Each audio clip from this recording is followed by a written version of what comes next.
निकले।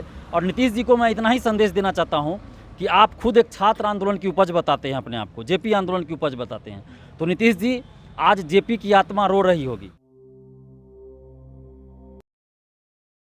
नमस्कार, मैं कई बार खबरें दिखाते रहता हूं, अभी इससे पहले खबरें दिखाया हूं और हमारे साथ हैं विनोद जी, जो दिलीप जी को छुड़ाने के लिए कोर्ट कचहरी पुलिस और तमाम कागजात पत्र लेकर दौड़ रहे थे। तो हम देखते थे, तो इन्हीं से खबरें मिलती थी और हम अभी जानेंगे कि क्या क्या परेशानियां हुई है।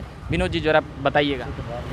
कानूनी पेच में तो खैर परेशानी बहुत ज़्यादा नहीं आया, क्योंकि हमें पूरे न्यायालय पे पूरा भरोसा था और आज न्यायालय पे भरोसा था तभी हमारे दिलीप जी बाहर हैं, क्योंकि हम इस पे अस्वस्थ थे।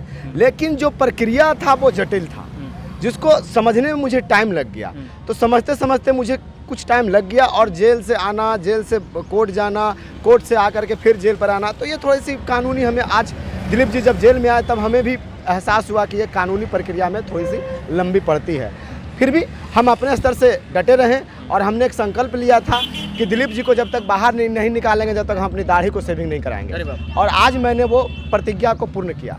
जब दिलीप जी निकले हैं तो मेरी दाढ़ी आज सेविंग होगा। अभी फुलवारी जेल के पास हैं हम अभी और दिलीप जी से पूछेंगे मुख्यमंत्री जी को क्या कहना चाहेंगे दिलीप जी। देखिए, सबसे पहले तो मैं विनोद जी को धन्यवाद दूंगा कि दिन रात लगे रहे हम लोग को जेल से छुड़वाने में, और साथ साथ इनके साथ जो भी छात्र थे उन सभी को धन्यवाद देता हूं, और बिहार के तमाम छात्र छात्राओं को भी धन्यवाद देता हूं जो हमारे लिए शुभकामना दे रहे थे, दुआ कर रहे थे कि हम जल्द निकले। और नीतीश जी को मैं इतना ही संदेश देना चाहता हूं कि आप खुद एक छात्र आंदोलन की उपज बताते हैं, अपने आप को जेपी आंदोलन की उपज बताते हैं। तो नीतीश जी, आज जेपी की आत्मा रो रही होगी। जिस दिन हमें अरेस्ट किया गया गांधी मैदान से, वो भी उस समय जब हम ज्ञापन दे रहे थे, हमें ज्ञापन देने के लिए बुलाया गया और हमें अरेस्ट किया गया, तो उस समय जेपी की आत्मा रो रही होगी कि उस मुख्यमंत्री के द्वारा आदेश दे के गिरफ्तार किया जा रहा है। गिरफ्तार पटना पुलिस ने नहीं किया मुझे, बल्कि नीतीश जी के आदेश से मुझे गिरफ्तार किया गया, और इसलिए किया गया ताकि मैं धांधली के खिलाफ आवाज़ ना उठाऊँ, यहाँ गड़बड़ी होती रहे, मैं चुप रहूँ, और इसलिए नीतीश कुमार के आदेश पे मुझे गिरफ्तार किया गया। और एक ही मकसद था कि दिलीप कुमार को अरेस्ट करो, आंदोलन से अलग करो। और जब मुझे अरेस्ट किया गया तो छात्रों को जब पता चला तो सबने अपना गिरफ्तारी देना शुरू किया। तो 300 के करीब जब छात्र गिरफ्तारी दे रहे थे, उनको नहीं गिरफ्तार किया गया। लेकिन जब ये 20 साल का लड़का अकेला पकड़ा गया और ये खुद गिरफ्तार देने के लिए तैयार था कि मुझे भी गिरफ्तार कर लीजिए या तो दिलीप जी को छोड़ दीजिए, तो इस बच्चे को गिरफ्तार कर लिया गया। और मेरे साथ चलिए हमने आंदोलन किया, मेरा नाम था बहुत सारे केस में, लेकिन इस बच्चे का क्या कसूर था? ये तो सिर्फ 11 फरवरी को आया था, लेकिन इसका भी मेरे साथ साथ सभी केस में नाम जोड़ दिया गया। लेकिन खैर कोई बात नहीं नीतीश जी, आपको जितना जुल्म उठाना है हम लोगों पे ढा लीजिए, लेकिन हम लोग सच्चाई के रास्ते पे चलेंगे और लड़ेंगे और जीतेंगे भी। चलिए बबलू से पूछ लेते हैं। बबलू, क्या कहेंगे नीतीश कुमार जी को? बिल्कुल, जेपी भी, नीतीश कुमार भी जेपी की टहनी रह चुका है। हमको लगता है कि जेपी की टहनी सड़ चुका है। जेपी क्रांति की छात्र नेता रह चुका है। और मैं नीतीश कुमार के कहना चाहता हूं कि आपका जो इस आपके सत्ता में बैठे हुए आरसीपी टैक्स और चौधरी टैक्स जो लगता है, वो बिहार के छात्र उससे मुक्त कीजिए। आप नीतीश जी को क्या कहेंगे सर? देखिए, नीतीश जी को हम सर ज़्यादा कुछ नहीं कहेंगे, बस यही कहेंगे कि वो सत्ता के लोभी व्यक्ति हैं और सत्ता में बने रहने के लिए कुछ भी कर सकते हैं। और जब छात्रों की ही नहीं बात सुन सकते हैं तो फिर वो किसकी सुनेंगे?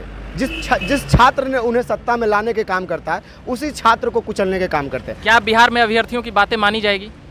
देखिए, हम लोग तो प्रयास कर रहे हैं कि मानी जाए। दरोगा का तो अब रिजल्ट आ गया, अब अथी आने वाला है, बिहार एसएससी का भी आ गया, मगर आप लोग की मांगे लगता नहीं। देखिए, यूपी में हुआ था 2500 यूपी पुलिस ज्वाइन कर लिया था, उसके बाद भी कैंसिल हुआ था और सबकी नौकरी गई थी। तो ये कोई बड़ी बात नहीं है, ये सरकार की दृढ़ता को दर्शाएगा। मान लीजिए आज नीतीश जी जांच नहीं करवा रहे हैं, कल को कोई ऐसी सरकार आ जाए बिहार में जो जांच करवा दे, 1717 दरोगा और 2446 दरोगा, बीएसएससी सिपाही भर्ती सबका अगर जांच करवा दे, सीबीआई जांच करवा दे, तो 50% से ज़्यादा नौकरी से बाहर होंगे।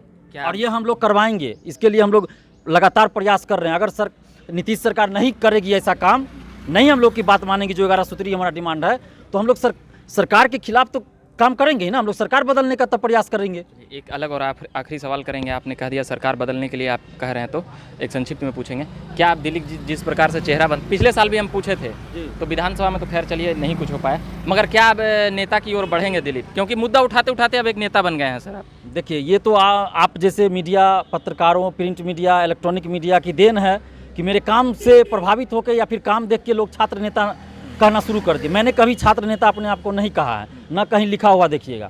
तो मैं सिर्फ अपना काम कर रहा हूँ। जो छात्रों के साथ अन्याय हो रहा है उसके खिलाफ मैं लड़ रहा हूँ कि छात्रों को न्याय मिले। जी नहीं, किसी भी पॉलिटिकल पार्टी से मेरा कोई रिश्ता नहीं है दूर दूर तक।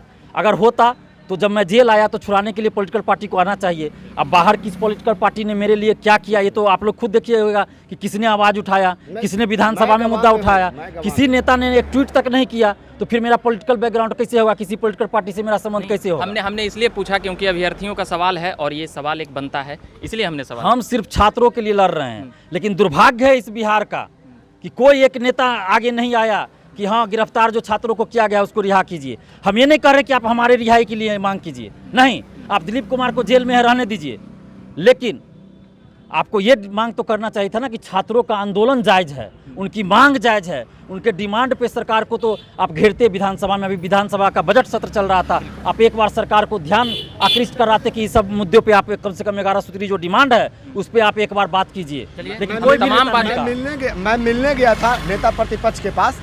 नेता प्रतिपक्ष ने मुझे जवाब दिया कि अभी साहब नहीं है। नेता प्रतिपक्ष के जो पीए होंगे या जो होंगे उन्होंने मुझे जवाब दिया कि साहब नहीं। विपक्ष का घालमोल होता है, मगर जब दिलीप को हथकड़ी लगाकर ले जाया जा रहा था तो कहीं ना कहीं यह लग रहा था कि एक जो आवाज़ उठ रही है, हमें भी अच्छा नहीं लग रहा था और भी कई लोगों को अच्छा नहीं लग रहा होगा। अभी के लिए इतना ही कहेंगे। मैं झकास भारत के लिए अभी रिपोर्टिंग कर रहा हूँ, माइक नहीं है, हाथ में वायर लेकर कर रहे हैं, माइक बैग में है।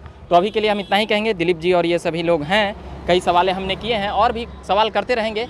कैमरामैन साहब को धन्यवाद कहेंगे और झकास भारत से मैं रविकांत, धन्यवाद।